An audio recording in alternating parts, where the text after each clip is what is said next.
Karibu tena mtazamaji, tuendelee na mahojiano yetu kwenye Darubini ya Siasa. Kumbuka mada ambayo tunayozungumzia hii leo ni kiwango cha ufisadi katika asasi mbalimbali hapa nchini Kenya. Na moja kwa moja baada ya kuanza na Mheshimiwa Simba Arati, sasa tunajiunga naye Mheshimiwa Mutambo. Karibu sana, mbunge wa Mwingi ya Kati. Karibu sana katika studio zetu. Asante sana ndugu. Tunazungumzia swala la ufisadi, ingawa kidogo mheshimiwa alichukua fursa ya kuzungumza, kusikia upande wake kuhusiana na kile ambacho kilikuwa kimetokea, na mada kuu hapa leo ni kuhusiana na ripoti ambayo imetoka kwa mhasibu mkuu kuhusiana na viwango vya ufisadi katika kaunti. Hisia zako ni zipi katika siku ambayo Kenya tunaorodheshwa katika nafasi ya 3 kwanza kwenye masuala ya ufisadi? Sijui maoni yako ni yapi kwanza mheshimiwa? Swali la kujiuliza ni ufisadi ni nini? Unajua hatujaelewa ufisadi ni nini. Jambo la pili, ikiwa ni mambo ya kuzungumzia ripoti ya huyo ile ambayo imetolewa, tunafaa kujiuliza hiyo ripoti inasema nini? Unajua ile kitu mbaya katika hii nchi yetu ni kwamba ripoti ikitoka kama vile sasa imetoka kuhusu wambunge, na naona imewakera sana wambunge, akiwemo rafiki yangu hapa, na namhurumia kwamba alikula milioni 74 angenipa moja ningefurahi, na mimi sijui nilikula ngapi. Ile kitu iliyoko ni kwamba ni usawa wa habari ni gani, na yule mkakuzi wa hesabu akifanya mahesabu yake, akiuliza swali, hiyo si kumaanisha pesa imeibwa. Kama kuna ile tunaita audit query. Audit query si kumaanisha pesa imeibwa. Audit query ni kumaanisha eleza hiyo pesa. Ni sawa sawa tu hapa utumwe na town uende ukanunue kitu, alafu ukose kuja na ile receipt. Kitu chenyewe umenunua ndio, lakini kwa yule mtu wa mahesabu haujanunua mpaka uonyeshe ile karatasi ama ile receipt, cheti cha kuonyesha kwamba dhibitisho kwamba tumenunua hichi kitu na kimetoka LIC. Sasa ile kitu wa Kenya wanafaa kuelewa ni kwamba haya maswali uwaga anaulizwa na huyu mtu wa kufanya mahesabu. Uwanga anauliza, mbona hii sijaona hizi stakabadhi za kuonyesha kwamba hizi hela mmezitumia namna hii, hata kama umejenga nyumba kubwa kama ni inaonekana, na hakuna zile stakabadhi za kuonyesha zile hela umetumia kujenga hiyo nyumba, bado hizo pesa haujahesabu. Na hiyo ndio ile kitu wa Kenya ningependa waelewe. Kwa wambunge mimi nahurumia, hata kwangu mimi najihurumia, kwa sababu project zimefanywa, kasi imefanywa, na unajua kule kwetu ama sehemu zingine kuhifadhi zile stakabadhi, ama mahali yule mtu alikuwa amepa ile kandarasi afanye hiyo kazi, pengine wakati auditor amekuja kwako amekukuta huyo mtu akiwa hajarudisha hizo makaratasi. Sasa yeye ataenda na query hii mpaka ulete. Kwa hivyo hiyo mwanzo ningependa kufafanua kwamba kuulizwa swali hii pesa mlitumia kivipi si kumaanisha ni ufisadi. La mno ni kwamba ukweli ni kwamba wakati tuligatua kasi huduma nyingi na huduma nyingi kwa serikali, sisi wenyewe tulijitakia wenyewe. Huo ni mwiba wa kujitunga, kwa sababu tulipea watu wengi, kila mtu ana senti. Tulifungua mafoti buku kila pahali. Tuko na kaunti 40 na sijui na ngapi. Tuko na departmental heads sijui ngapi, na kila moja kuna photo book. Na hizi pesa, kuna kumbuka wakati sisi, hata mimi nikikuwa nakumbuka photo book ya district ilikuanga na DC peke yake, na kulikuwa na wajibikaji. Na kama ni mtu kama OSPD, kama ni agricultural officer, kama ni prison, kama ni nani, wote walikuwa wanatumia kitabu kimoja ambao kilikuwa kinaangaliwa na mtu mmoja, na watu walikuwa wanajihisi kwamba wana mtu wanawasimamia. Siku hizi kila mtu ako na photo book amepewa. Sasa kama huyu amepewa nafasi ya kukua na photo book, yeye akiiba 200, wewe ukichukua shilingi 50, yule akichukua 100, yule akichukua 10, uchumi unasoroteka na maisha wananchi nazidi kwenda vibaya. Mheshimiwa Arati, Mheshimiwa Mutambo hapa anasema ni sisi wenyewe tulijichongea kwa kupitisha katiba mpya ambayo ilikuwa na asasi nyingi ambazo zitahitaji matumizi ya hela. Je, kauli yake unaichukulia na uzito gani? Nataka kusema kwamba shida sio ugatuzi. Shida sio kwamba ni ile katiba tulipitisha mwaka wa 2010. Ni tabia mbaya ambayo iko kwa Wakenya karibu wote. Tabia mbaya kwa viongozi, kwa wananchi wenyewe.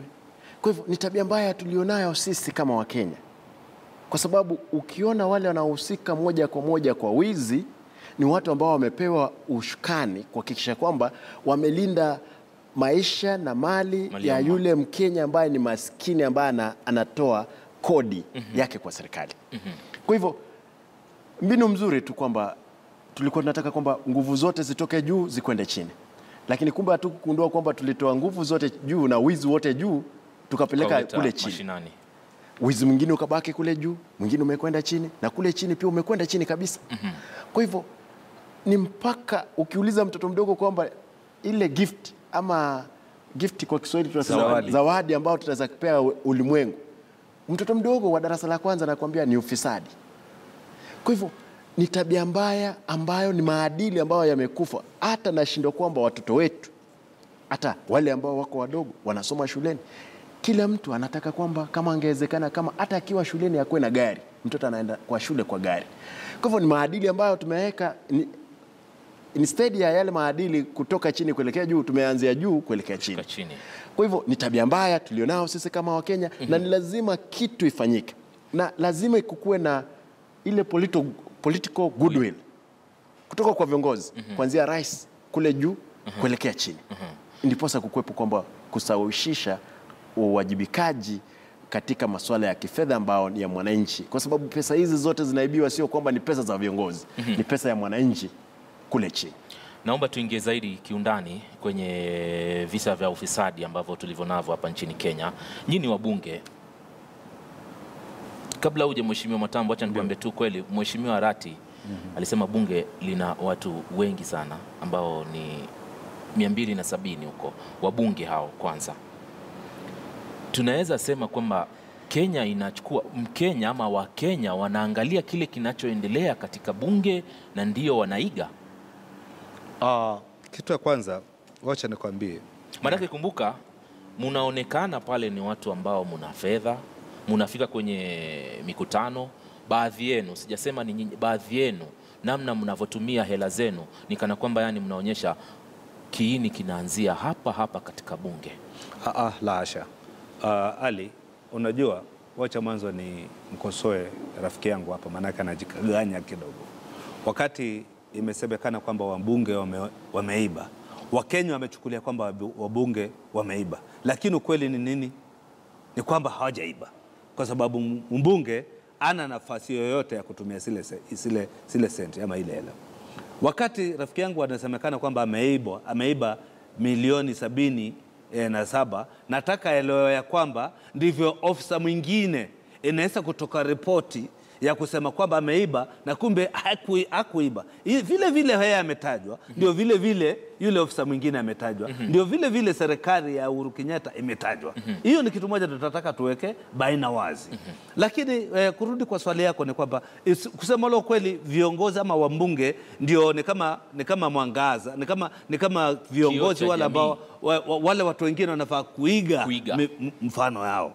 Unaona? Na mambo yote ambayo yanafanywa pale mbunge, wa Kenya wanafikiria kama ni sheria zinatoka mbunge, kama ni wabunge ndio wana viongozi wetu. Ukifika nyumbani saa hii, mimi nikifika mwingi, hakuna mkubwa kuliko Mheshimiwa Matambo. Mimi ndio boss. Mimi ndio, sitaki kusema president ya Mwingi Central, lakini mimi ndio mkubwa. Kwa hivyo zile matendo yangu na zile vitu vyote nafanya lazima zikuwe zinaambatana na maadili ya tabia njema. Na ikiwa mimi nitafanya mambo maovu, basi wale wengine wananifuata vile wanavyozungumza watafanya pia mambo maovu. Ile kitu ambayo tunafaa kuangalia katika hii nchi yetu ni kutenda ule wema, kutenda ile haki kwa kila mtu. Ikiwa wewe ni mwanahabari na unataka kutoa habari kwa wananchi, na utoe habari ya kusema Simba Arati ameiba milioni 74, mimi nitakutana na Simba Arati, nitamwambia anikopeshe milioni 5, na akininyima nitaona huyu jamaa si rafiki yangu. Sasa unaharibu ule uhusiano wangu na Simba. Kila mtu hajibike mahali popote alipo. Tukisema ni wabunge tu peke yao na tuige tu mfano wa wabunge, basi kila mtu anasema kama Simba Arati basi ameiba milioni 70, kwa nini na mimi nisibe 50? Asante sana Mheshimiwa Simba. Nataka niseme hivi, Ali, nataka nikueleze vizuri kwamba swala la wizi, na nataka nirudie kule bungeni. Nilikuwa nasema kwamba sisi tumetajwa wabunge 273. sio kwamba hawa ni wezi, lakini sikatai kwamba wizi yawezekana kwamba iko bunge, sikatai, kwa sababu hawa na nataka niseme kwamba siwezi kupeana kadi nyeupe kwa serikali ya Jubilee. Lakini unaweza jipa kadi nyeupe wewe. Mimi nitaweza jipa kadi nyeupe. Ushasema wao wameiba. Wacha niseme ukweli kwamba mimi nitaweza jipa kadi nyeupe, kwa sababu swala la kwanza tulipoongea mambo ya NYS ni ukweli kwamba pesa zimefanya nini? Zimevujwa. Juzi wakati tunaongea mambo ya wizi katika Ministry of Health kwamba zile container 100 zilikuwa zinaenda kwa pesa milioni 149, lakini pesa iliyolipwa ni bilioni 1. Kwa hivyo ile tunaona masuala ambayo ndio tunasema kwamba kila mtu lazima awajibike. Swala muhimu, sitetei mimi na sitetei mbunge yeyote, lakini nasema kwamba habari iliyotoka katika nyinyi Standard Media Group ni kwamba hamkupeana nafasi hata watu kujielezea, kusema kwamba ni ukweli ama mbunge, msome sheria vizuri, mwelewe mbunge anafanya kazi gani. Kwa hivyo nataka kusema kwamba kwa wabunge naenda polepole, kwa sababu siwezi sema kwamba kuna mbunge mwizi mpaka atakapo, lakini wizi vile tumeona, wizi umepatikana katika kaunti, watu wamekwenda kotini, lakini koti zetu pia ziko mbali. Umeuliza swala mzuri la kwamba leo ulimwengu mzima tumewekwa namba 3. Ndio. Namba 3 ijaokotwa msituni. Watu bidii imefanywa. Mheshimiwa, ripoti yenyewe kwanza ya viwango vya ufisadi hapa nchini Kenya ilitoka mapema mwaka huu, na naomba nisome kitu fulani hapa kwa lugha ya Kiingereza, alafu nitasikia hisia zenu kuhusiana na kile nitakachosoma, alafu nitakitafsiri kwa lugha ya Kiswahili. Kiini cha ripoti hii, mtazamaji, labda kuelezea kwanza, ni kutoka kwa shirika hili la PwC, ilifanywa mwaka 2016 mapema mwaka huu. Kiwango cha ufisadi hapa nchini Kenya, wanasema kwamba 1% peke yake ya bajeti ya kitaifa katika kipindi cha mwaka 2014 na 2015, hiki ni kipindi ambacho kiliisha, sio cha sasa, ndio kilitumiwa vyema kabisa. 1% peke yake, 1%. Wacha nikusomee kwa Kiingereza mheshimiwa. Just 1% of national budget in 2014 and 2015 was properly accounted for. Hisia zenu ni zipi mnaposikia kauli kama hizi kutoka kwa ripoti kama hii, wakati ambapo hivi sasa tumekumbwa na jinamizi la ufisadi katika asasi mbalimbali za serikali? Mimi bila hata kusita, ndio nitakwambia huo ni uongo, ni ufumi na ni kitu ambacho uvumi, wakati ambapo ripoti ilifanywa uchunguzi mheshimiwa. Hiyo ripoti sasa ndio hizo maripoti zinatolewa. Ni kama tu ile ripoti ilitoka kwa Standard. Kwa nini akisema asilimia moja? Just 1%. 1%. Ndio. Mishahara ya watu ni asilimia ngapi katika bajeti yetu? Tujiulize hiyo swali. Mishahara peke yake. Wataka kuniambia Simbarati hakulipwa?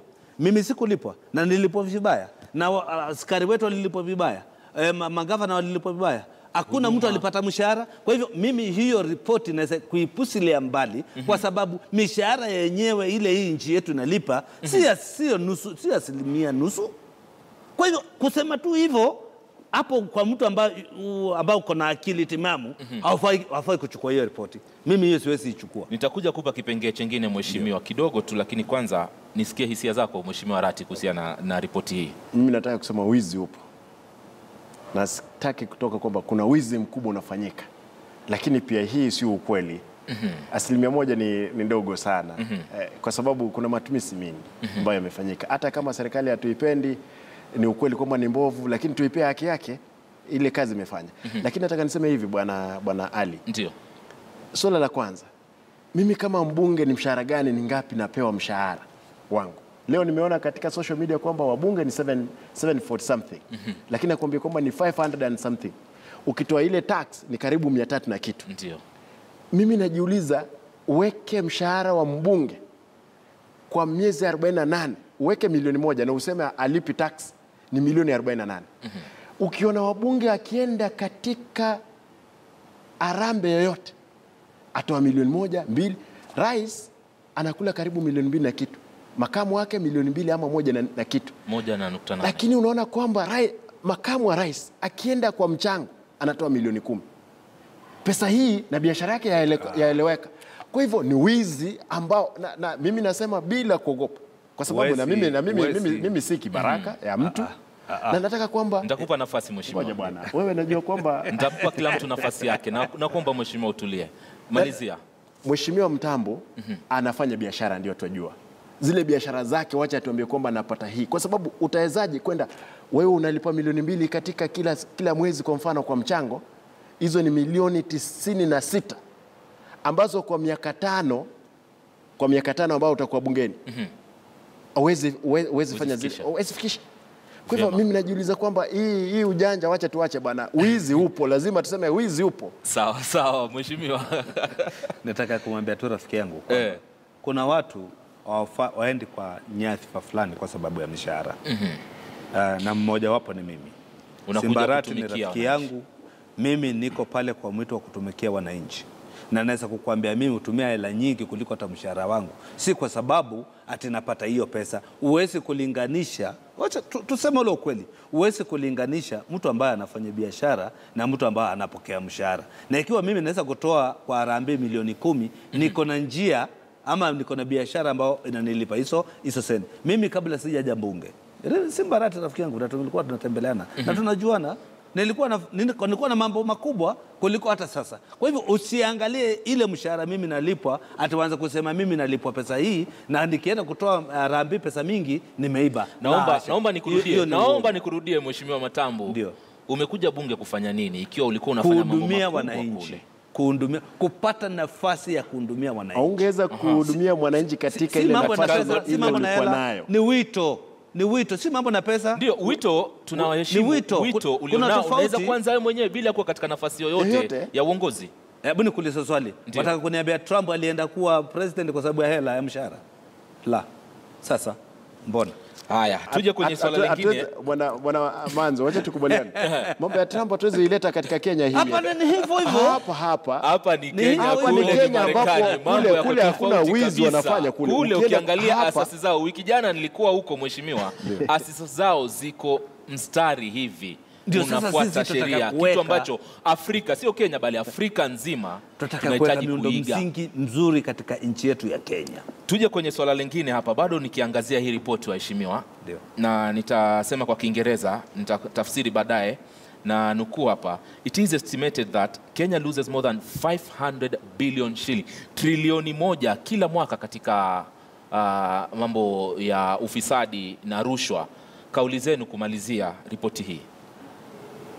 Nafikiria nilikwambia hiyo ripoti sitaki kuifuata kwa sababu hivi hakuna rushwa inaendelea kwa Kenya. Unajua lazima tuangalie, tuko na institutions, tuko na taasisi ya kuokota ushuru, na tunajua ushuru unaokotwa na KRA. Tunaokota pesa ngapi kwa mwaka? Lakini pia KRA yenyewe inalalamika kwamba inapoteza fedha. Na ile ngoja kidogo, na ile tunaokota kama hii mwaka hatukufikisha hata 1 trillion. Ndio. Si sawa? Sasa kama hatukufikisha na tunajua bajeti yetu ya mwaka ni pesa fulani, na ikiwa sasa ile ambao hatukuokota wewe utapoteza kitu hauna, ni sawa tu na mtu akwambie wewe jana ulikunwa pombe sijui milioni 3 na mshahara yako ni shilingi 2,000. It does not make sense. Haina hata ukweli kabisa hiyo report. Asante sana mheshimiwa, kumalizia nitakuelezea imetoka wapi ripoti. Nataka kusema hivi. Wizi ambao upo Kenya huko kwa serikali, kwa sababu serikali hii, yule yuko kiongozi wa serikali ndio yeye ataweza kuwa ameweka mbinu kamili kuhakikisha kwamba hakuna wizi. Pia vile zile nyanja ambazo mbalimbali zimewekwa kama vile vitengo vya kupambana na wizi wa serikali, lakini vitengo vile ni kwamba kama askari kwa mfano wamepewa mshahara mdogo sana. Yule askari akikaa siku mzima, watu hataki kufuata sheria. Kwa hivyo kuna ufisadi. Hatuwezi actually Kenya kama ni kupewa red card, ni kupewa red card ya nini? Ya wizi ambao unafanyika katika nchi yetu. Katika bajeti yetu.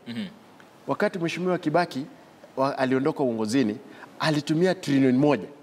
Serikali hii ya Mheshimiwa Uhuru Kenyatta ni trilioni 3. Na tunajiuliza pesa hii iko wapi? Inawezekana Uhuru hajaiba, sio moja kwa moja kwamba Uhuru ameiba, lakini zile mashimo ni kama kibuyu ambayo umeweka unachotea maji na iko na mashimo. Na wewe mwenye kibuyu hutaki kama unamwaga maji kwenye gunia. Hutaki kuziba hili. Asanteni sana Mheshimiwa Arati kwa kuweza kufika, na vile vile Mheshimiwa Mtambu, mbunge kutoka Mwingi ya Kati kule. Umechelewa lakini tunafurahi sana umekuja. Hisia zako tumezipata vyema kabisa Mheshimiwa. Ujumbe wako nitaufikisha katika afisi zetu. Mtazamaji, yamekuwa mahojiano mengine ambayo nimeyafurahia kuhusiana na swala hili la vita dhidi ya ufisadi ambayo yanakuja siku ya Ijumaa, siku ambayo inaadhimishwa ile siku ya kimataifa ya ufisadi kote ulimwenguni kote. Taarifa ambayo tulikusomea hapo awali tukakuelezea kile ambacho kinachoendelea.